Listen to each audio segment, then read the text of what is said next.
கர்நாடகாவில் கொரோனா பாதிப்பு தொடர்ந்து அதிகரிப்பு. கர்நாடகாவில் கொரோனா பாதிப்பு முதலில் கட்டுக்குள் இருந்தது. ஆனால் கடந்த மாதத்தில் இருந்து இன்று வரை தொடர்ந்து அதிகரித்து வருகிறது.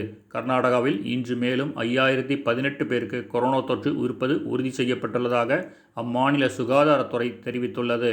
இதனால் மொத்த பாதிப்பு எண்ணிக்கை 7,70,604 அதிகரித்துள்ளது. இன்று ஒரே நாளில் கொரோனா தொற்றுக்கு மேலும் 64 பேர் உயிரிழந்துள்ளனர்.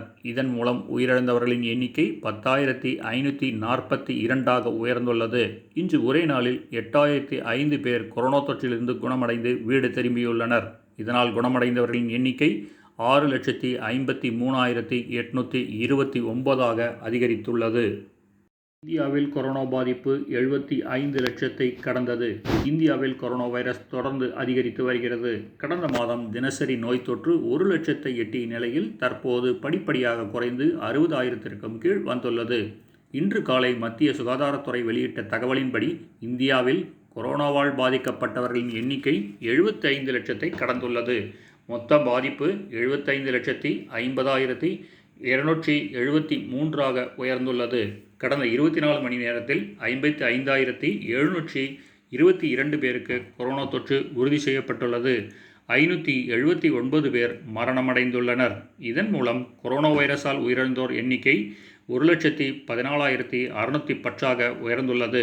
கொரோனா பாதிப்பிலிருந்து குணமடைந்தவர்களின் எண்ணிக்கை 66,63,608 உயர்ந்துள்ளது. நேற்று மட்டும் 66,399 பேர் குணமடைந்துள்ளனர். புதிய நோய் தொற்று எண்ணிக்கையை விட அதிக நபர்கள் குணமடைந்துள்ளனர். உயிரிழப்பு 1.52% உள்ளது.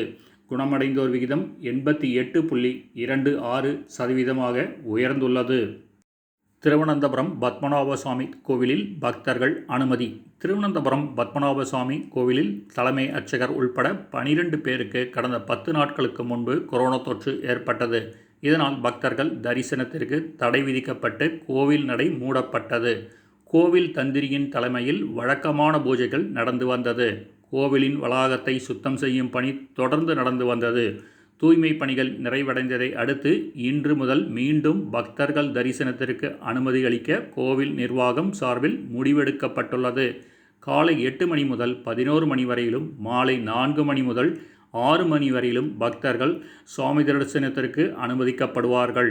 தரிசனத்திற்கு வரும் பக்தர்கள் கண்டிப்பாக ஆன்லைனில் முன்பதிவு செய்ய வேண்டும். முடியாதவர்கள் கோயிலின் கிழக்கு நடைப்பகுதியில் தரிசனத்திற்கு முன்பதிவு செய்து கொள்ளலாம் என கோவில் நிர்வாக அதிகாரி தெரிவித்தார். செய்தித்தாள் மூலம் கொரோனா வைரஸ் பரவாது. செய்தித்தாள் மூலமாக கொரோனா வைரஸ் பரவுவதற்கான அறிவியல் பூர்வமான ஆதாரம் எதுவும் இல்லை. இந்த கொரோனா தொற்று காலகட்டத்தில் பத்திரிகை வாசிப்பது மிகவும் பாதுகாப்பானது என்று மத்திய சுகாதார மந்திரி ஹர்ஷவர்தன் திட்டவட்டமாக தெரிவித்தார். ஞாயிறு உரையாடல் என்ற பெயரில் ஒவ்வொரு வாரமும் தனது சமூக ஊடக பின்தொடர்பாளர்களுடன் கலந்துரையாடி வருகிறார். அப்படி நேற்று நடந்த உரையாடலின் போது ஒருவர் இந்த கேள்வியை எழுப்பினார். கொரோனா வைரஸ் வூகானில் மட்டுமின்றி உலகின் பல்வேறு பகுதிகளில் ஒரே நேரத்தில் தோன்றியது என சீனா கூறியிருப்பது குறித்து ஹர்ஷவர்தன் கூறும்போது, சீனாவில் இந்த கூற்றுக்கு வலிமையான ஆதாரம் எதுவும் இல்லை என்று தெரிவித்தார். எனவே சீனாவின் வூகானில் மட்டுமே முதலில் கொரோனா தோன்றியது என்பதை உலக நாடுகள் அங்கீகரித்திருப்பதாகவும் அவர் தெரிவித்தார். லடாக் பகுதியில் நுழைந்த சீன ராணுவ வீரரை பிடித்தது இந்திய ராணுவம். இந்திய சீன எல்லைப்பகுதியான லடாக் அருகே சுமர்டெம்சோக் பகுதியில் இந்திய வீரர்கள் ரோந்து சென்றபோது இந்திய பகுதிக்குள் சீன வீரர் ஒருவர் நுழைந்துள்ளார்.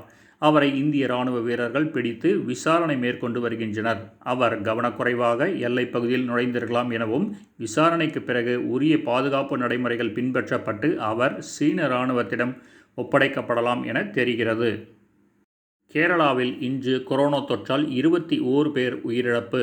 இந்தியாவில் முதலில் கொரோனா வைரஸ் பரவிய போது அதை சிறப்பாக கையாண்ட மாநிலங்களில் முதன்மையானது கேரளா. ஆரம்ப காலத்தில் கட்டுப்பாட்டில் இருந்த கொரோனா வைரஸ் தற்போது கேரளாவில் மின்னல் வேகத்தில் பரவி வருகிறது. கேரளாவில் கொரோனா வைரஸ் தொடர்பான இன்றைய விவரத்தை அம்மாநில சுகாதாரத்துறை வெளியிட்டுள்ளது. மாநிலத்தில் இன்று ஒரே நாளில் 5,022 பேருக்கு புதிதாக கொரோனா தொற்று உறுதி செய்யப்பட்டுள்ளது.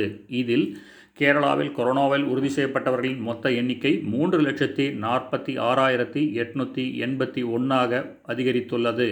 கொரோனா வைரஸ் பாதிப்பிலிருந்து இன்று ஒரே நாளில் 7469 பேர் சிகிச்சைக்கு பின் குணமடைந்து டிஸ்சார்ஜ் செய்யப்பட்டுள்ளனர்.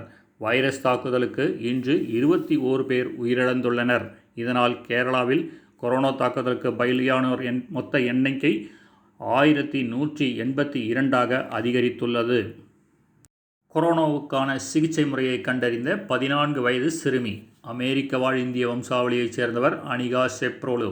அவருக்கு வயது 14. அவர் டெக்சாஸ் மாகாணத்தின் பிரிஸ்கோ பகுதியில் வசித்து வருகிறார். அவர் கொரோனா வைரஸை குணப்படுத்தும் சிகிச்சை முறையை கண்டறிந்ததற்காக 2020ஆம் ஆண்டுக்கான இளம் விஞ்ஞானி விருதை வென்றுள்ளார்.